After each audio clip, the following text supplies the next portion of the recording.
Buenas tardes, profesora. Mi nombre es Juan Ignacio González Montalvo y yo le voy a hablar sobre el discurso. Voy a presentar la hoja que es con la que me voy a guiar para poder hablar de forma correcta. Ahora, inicio con la definición. El discurso es una forma de transmitir un mensaje de un emisor hacia un receptor por medio de un canal. Generalmente el canal es de forma oral, aunque también puede ser escrita. Se divide en directo e indirecto. El directo es cuando se dicen las palabras exactamente como las ha dicho otra persona y se toma en primera persona. Si se quiere hacer a modo de diálogo, sería Juan, dos puntos, estoy estudiando mucho porque tengo exámenes la siguiente semana. Y el discurso directo se modifica lo que ha dicho la persona en primera persona y se pasa a tercera persona y se expresa como él, dos puntos, em, estoy estudiando mucho porque tengo, no, él ha estudiado mucho porque tiene exámenes. Es ahí cuando tiene la misma idea, la idea fundamental, pero se cambia lo que se dice para expresarlo de distinta manera. Y ahí es cuando pasa de ser directo a indirecto. Características. Las características también son fáciles de identificar y no son muy complicadas de entender. Preciso. Preciso quiere decir que que el discurso tiene, está escrito o dicho de una forma que sea fácil de comprender para la audiencia. También tiene que ser verificable. Eso quiere decir que todos los argumentos que dice dentro del discurso están respaldados o que pueden respaldarse o fundamentarse si se busca o se investiga más. También tienen que ser especializado, ya que necesita ir en un público específico y el tema tiene que ir de acuerdo a los intereses de ese público. También tiene que ser original, eso quiere decir que se puede basar en otros textos, pero no demasiado y no caer en el plagio. También tiene que ser atractivo y tener recursos para poder atraer a las personas, simplemente contando anécdotas o haciéndolo de forma más interesante para que no sea tan tedioso y no tengan o no caigan en el aburrimiento. También tiene que ser multicontenido y podría basarse y apoyarse con demás escrituras o recursos gráficos como pueden ser videos o exposiciones. También tiene que ser multiplataforma. Eso quiere decir que tiene que encontrarse en otros lugares, no solamente en uno, tiene que basarse en más. Puede encontrarse en redes sociales o en otros lugares de exposición. Después vienen las partes del discurso.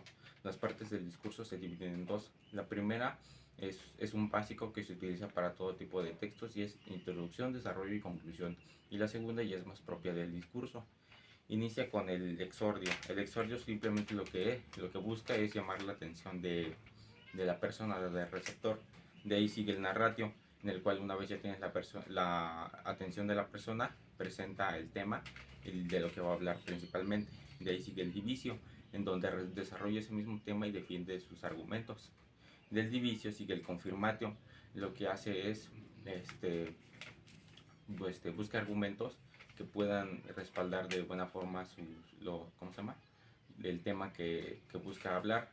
Y de forma contraria al confirmatio viene el refutatio. Lo que hace ahí es que expresa también otros argumentos, pero con la diferencia en que los va a utilizar para desacreditar otras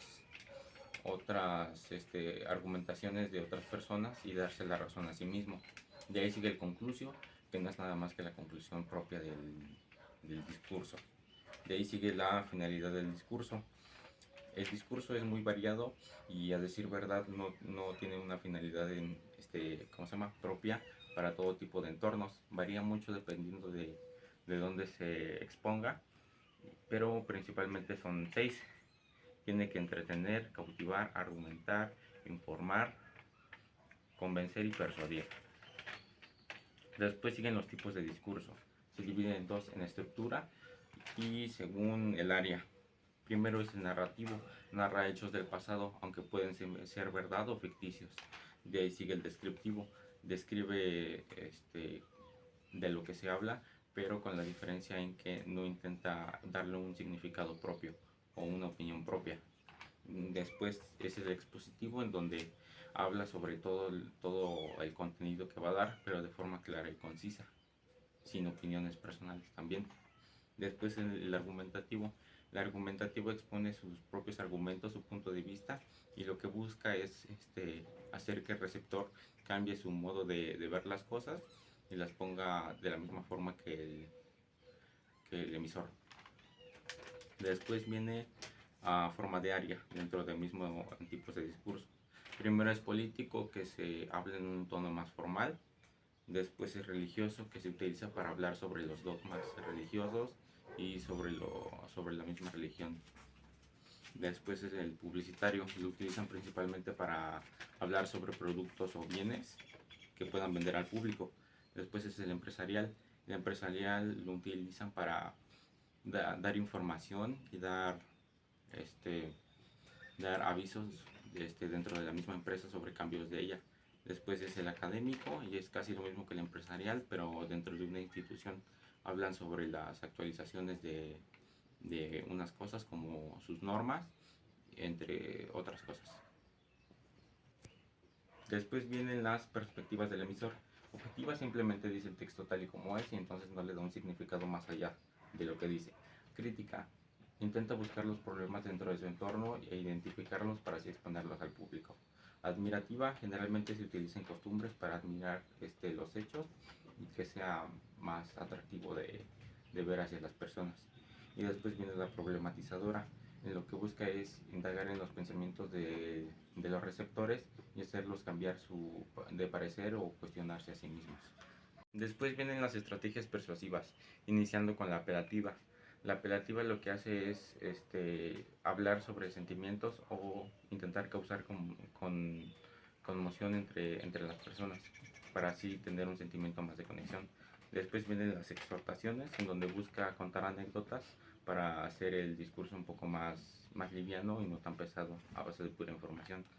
Y después viene el nosotros, utilicen nosotros para hacer un sentimiento de unión y de más cercanía, incluyéndose a sí mismo dentro del público, para hacer parecer que están dentro de un mismo nivel o en una misma categoría. Y finalizo con las disciplinas. En la lingüística, el discurso lo utilizan como forma de estudio de diversos textos. En la antropología se utiliza para narrar hechos del pasado y exponerlos, como por ejemplo viejas costumbres de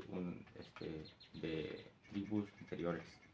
En la filosofía no es nada más que una compilación del pensamiento de las personas y sus propias visiones expresadas. Y en la psicología lo utilizan como un compilado de datos lógicos.